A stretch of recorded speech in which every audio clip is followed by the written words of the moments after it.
Hello everybody, welcome back to Prepper Post News. I'm Perrin Lovett, and this is Monday, December 28th, 2020. And you'll have to forgive me, it is rather cold here in the semi-heated studio. And I'm for reasons, I'm filming this a little early, so you have to bear with me here. I'm all bundled up. Christmas tie is gone for now. Christmas tree is gone. Probably going to bring that back for Orthodox Christmas in about 10 days. So look forward to maybe a 2-day return of the festivities. And then, of course, we're going to have our big January party about things that we know about. So, I hope Christmas was great for everybody. I saw the comments about me burning the midnight oil.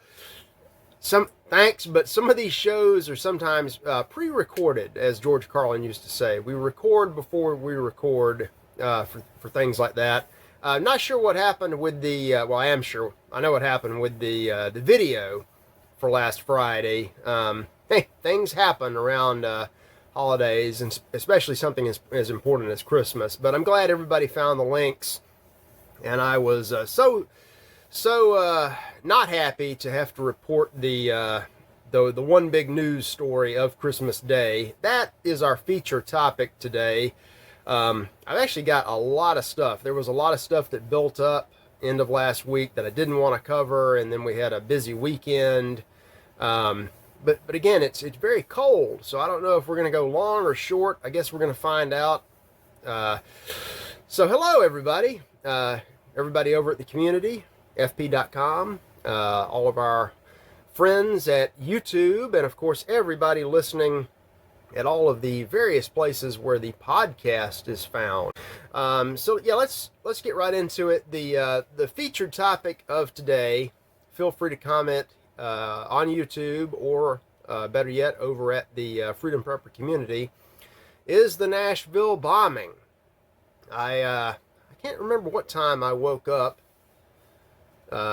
on Christmas, I guess about the normal time, and I didn't really check the news for a little while, and there's this explosion in Nashville, and they were very cautious with the reporting. It was an explosion, an intentional explosion, and then finally they admitted, yeah, this is a bombing, which was kind of obvious from looking at some of the first pictures and video that came out. And I'm always amused or annoyed by some of the, not here of course, but some of the comments that you find on various news sites, be they local, national, or international. And I've got some great links at freedomprepper.com about all of this. I always like to search for the easiest explanation, which in this case was a bomb. It's probably ammonium nitrate. But people were saying, oh no, this was a recreational vehicle. It was probably a propane tank. RVs have propane tanks, 5 gallons, maybe 2 of them. It was freezing that morning, so these things, they blew up. It blew up, and that's what caused the fire that you can plainly see. But I saw pictures of buildings half leveled, and blocks were blown out, trees were knocked down, other cars were scattered about. They were the ones burning. There was nothing left of the bomb vehicle. So I'm thinking, no, this was a Timothy McVeigh style, homemade high-powered bomb in a large vehicle. And I kept seeing more and more pictures. I've got a link to 2 great sites, actually 3, that have a lot of footage. You've probably seen most of this, but people were filming from hotel rooms that had to be at least 1,000 feet or a quarter of a mile away, and these windows were blown out. Okay, a propane tank will not do that. A bomb does that. And we had people with Ring doorbell cameras that were audio enabled that were on at 6 o'clock, 6:30 in the morning, miles away from downtown, and they caught this blast. So it was not, it wasn't huge, nothing was completely destroyed, but it was substantial. It did major damage, and now we're all wondering why, and we're going to get into that in a second. But a couple of thoughts that I have early on, and I was expressing these even on Friday, is look forward to more of this, much more of this. Is this a war? Yeah, it is. Someone made the argument to me sometime in the spring or the summer that we were already in a civil war situation. What kind of civil war? It's not clear now. It's mostly cold, but it flares up from time to time. And I'm not talking about riots. I think going forward, you're going to see more BLM, Antifa, run-of-the-mill riots all over the place, with a healthy dose of car and truck bombs and mass shootings thrown in. And then eventually, unfortunately, I think you're going to see, heavy fighting once various factions form up.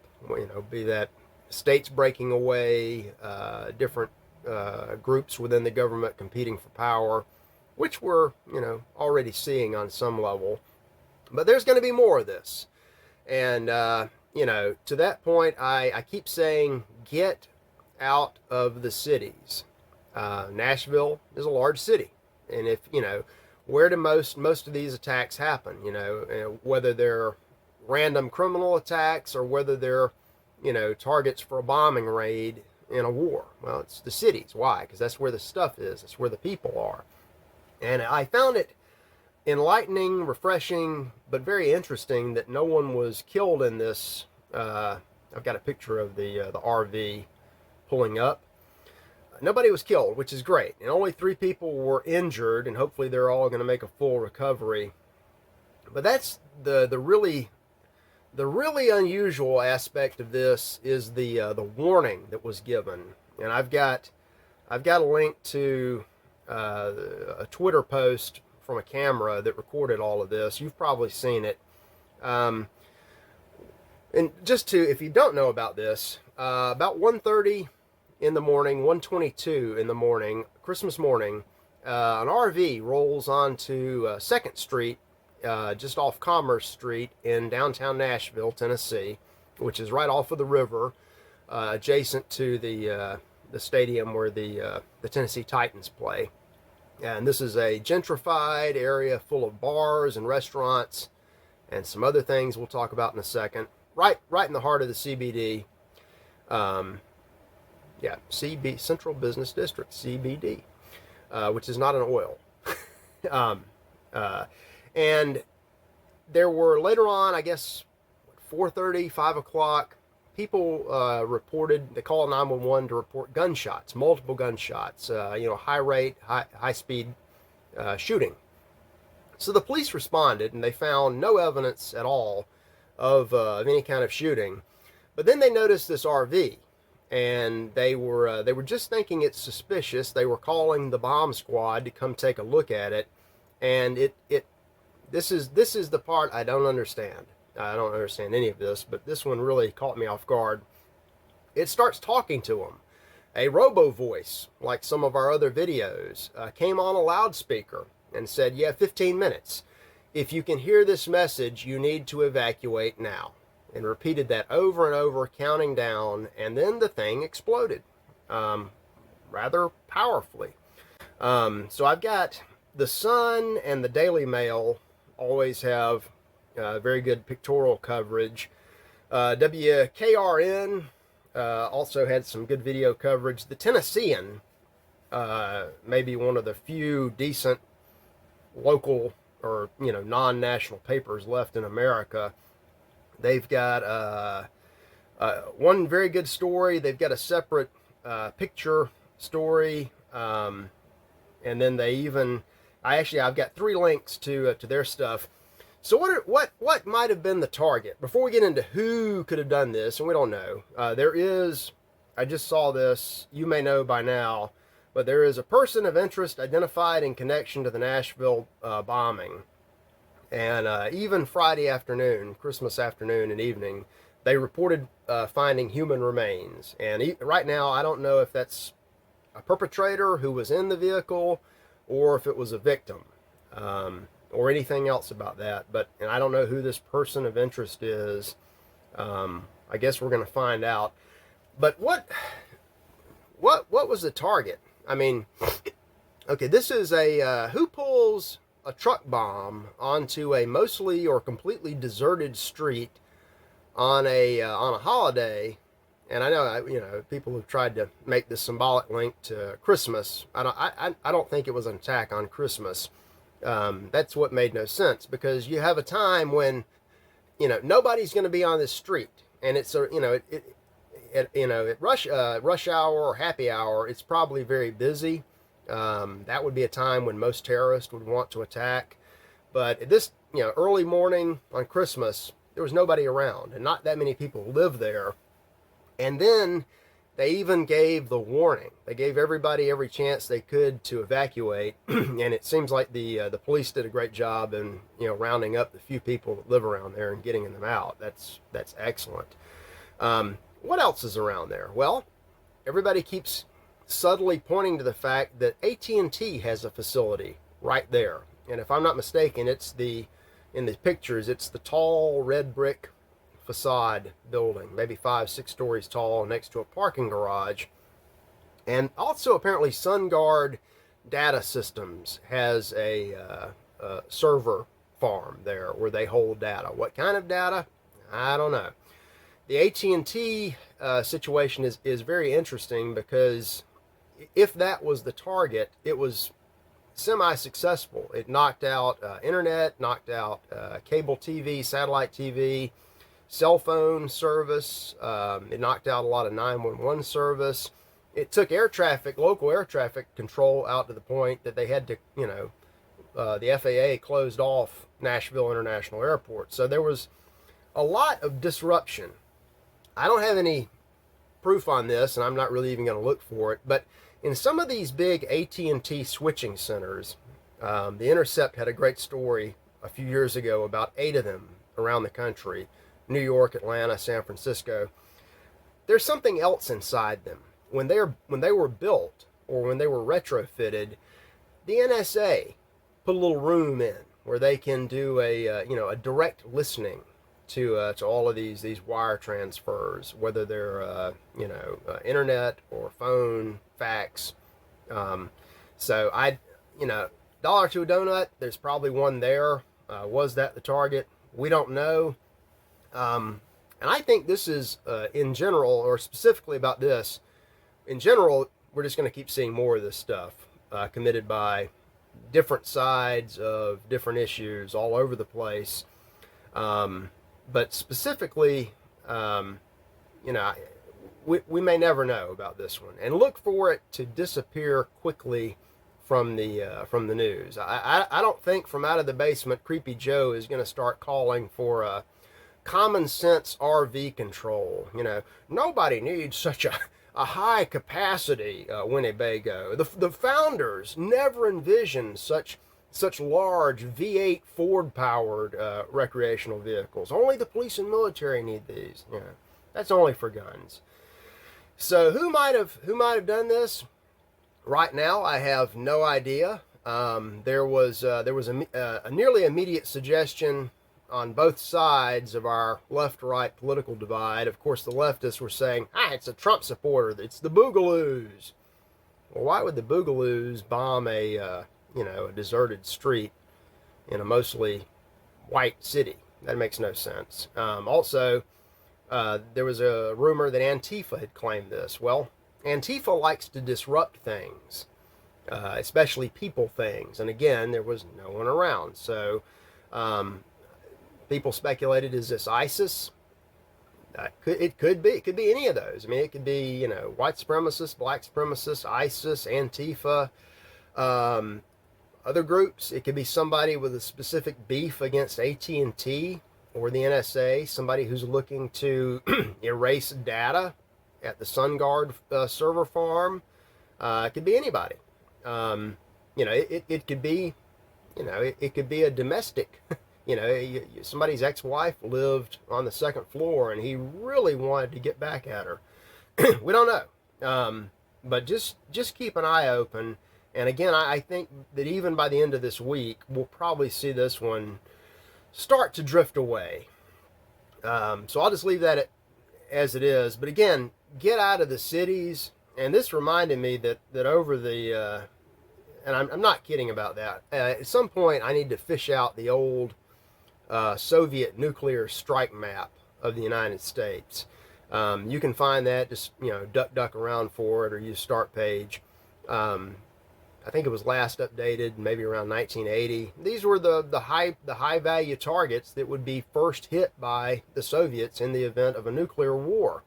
And they are large cities, centers of government, anywhere with a major military base, anywhere with a nuclear installation or a nuclear power plant or any other kind of large power generation or utility or manufacturing facility, most of which just happen to occur in large urban centers. So if you're out in the country, you're not going to see this.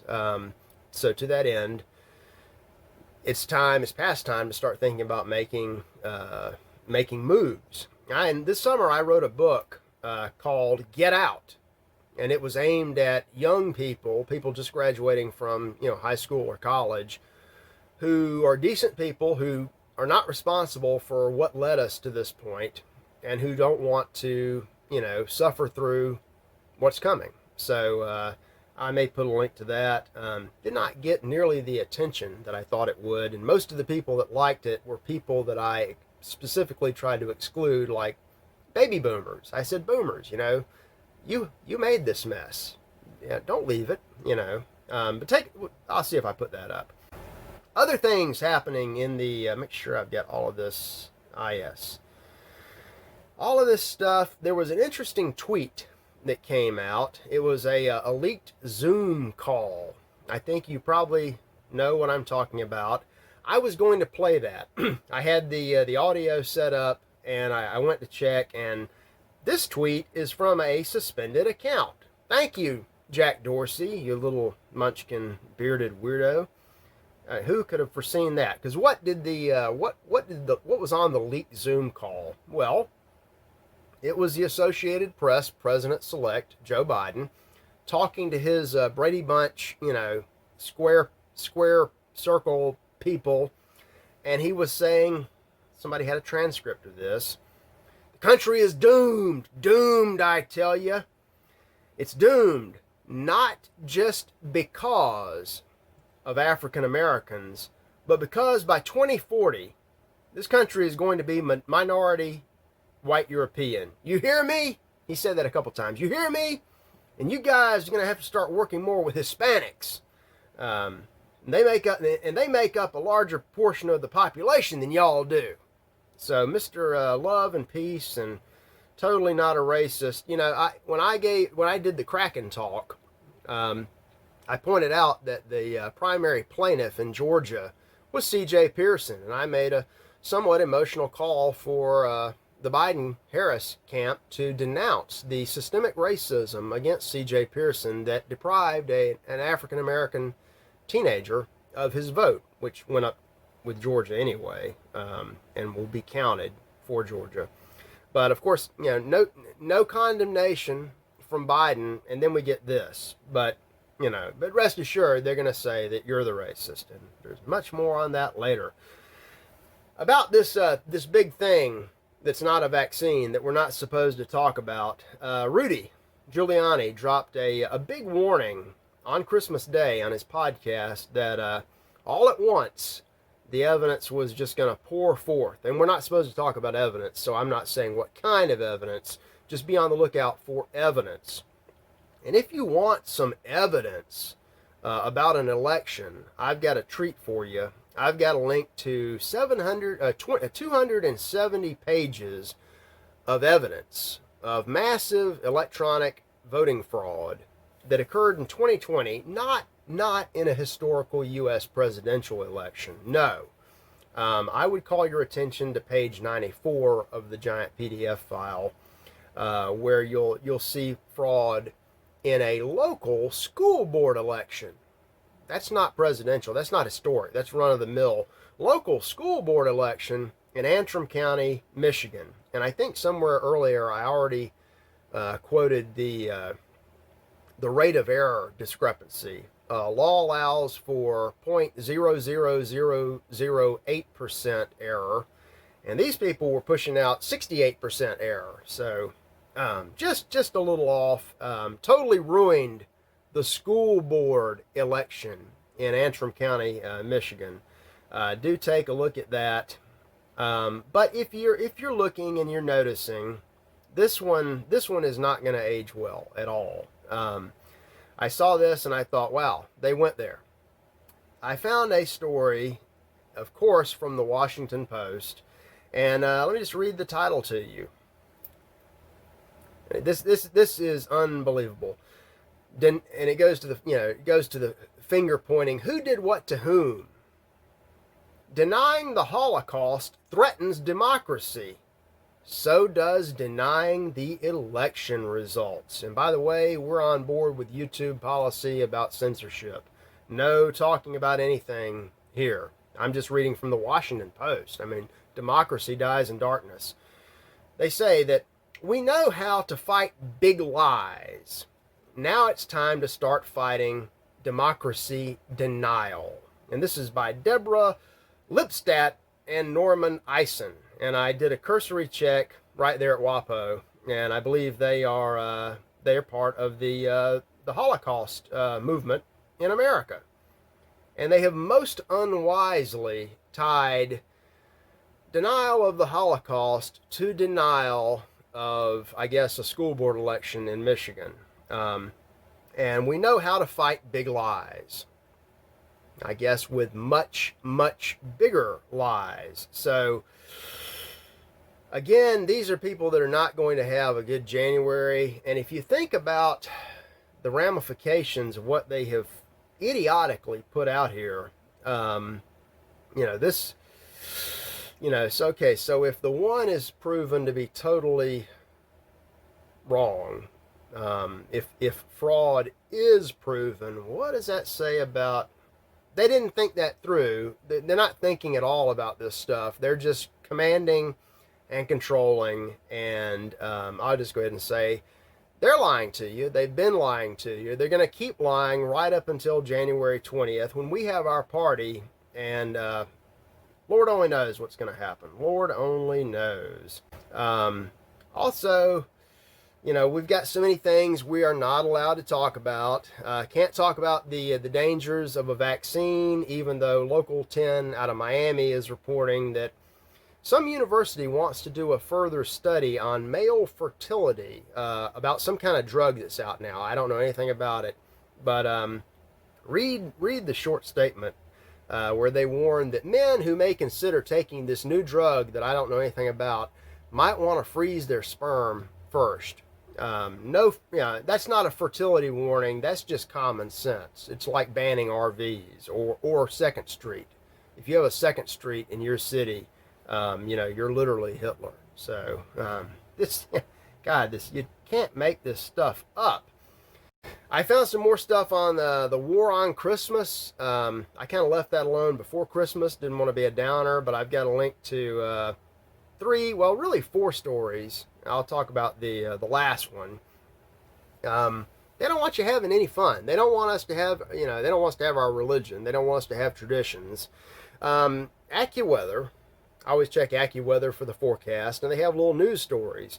Apparently there's a town in the great American Midwest that doesn't want the kids sledding anymore. And they've passed ordinances against sledding because it's dangerous. Your sleds don't have brakes and roll cages and helmets, and children might be injured, despite the fact, and some are, but it's risk reward, fun going down the hill.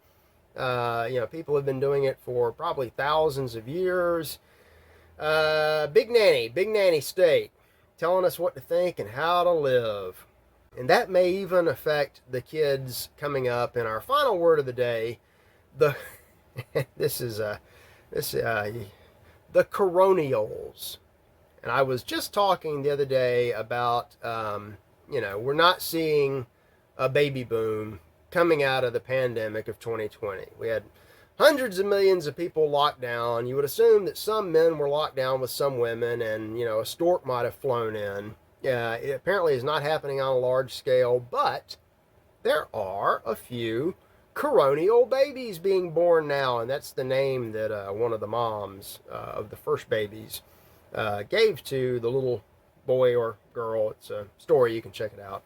But there is a slight pandemic baby boom. So congratulations, Mom and Dad. And that's excellent news. That's where I'm going to stop.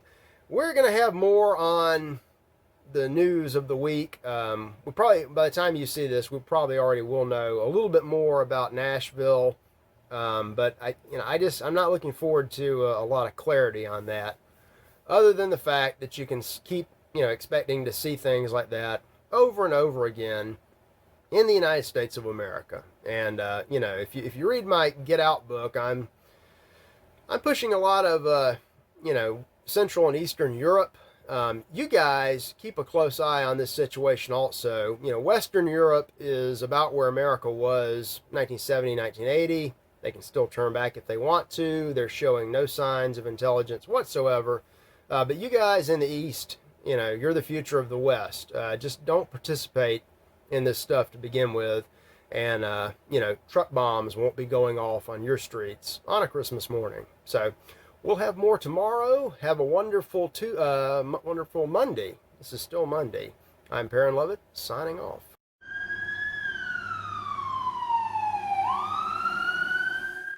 Hey everybody, give me just a few more seconds here. It's a little later in the day, and I had time to think and do some research on today's feature topic. And I'd like to warn you to prepare the end of this year and at the beginning of 2021 and going forward for at least temporary possible disruptions to the internet, to the phone service, utilities. We don't know. Look for modern life to have a few hiccups because of what may be happening and the response to what may be happening. I did a little digging. I saw some stories. I saw a lot of rumors that I haven't bothered to tell you about, but I'm starting to get a theory about the Nashville bombing. I'll hold that maybe till tomorrow. I want to learn a few more things. Like the ATF and the FBI, I have a pretty good idea where the RV came from, or at least where it was. Now, I don't know who was using it. We may know by the time you're watching this. But just if what I'm thinking is correct, then they've just taken things up a notch to the point that we may very well have hot action in what I'm calling a civil war on American soil. And if Mr. Trump is watching this, I've been saying this for a couple of years now. You don't get much more enemy combatant than bombing an American city. So if I'm on the right track, and if I am, take the gloves off. Everybody else, watch out. So I'll let you go. Thanks for watching this, and we'll see you tomorrow, which is Tuesday. Hey, everybody.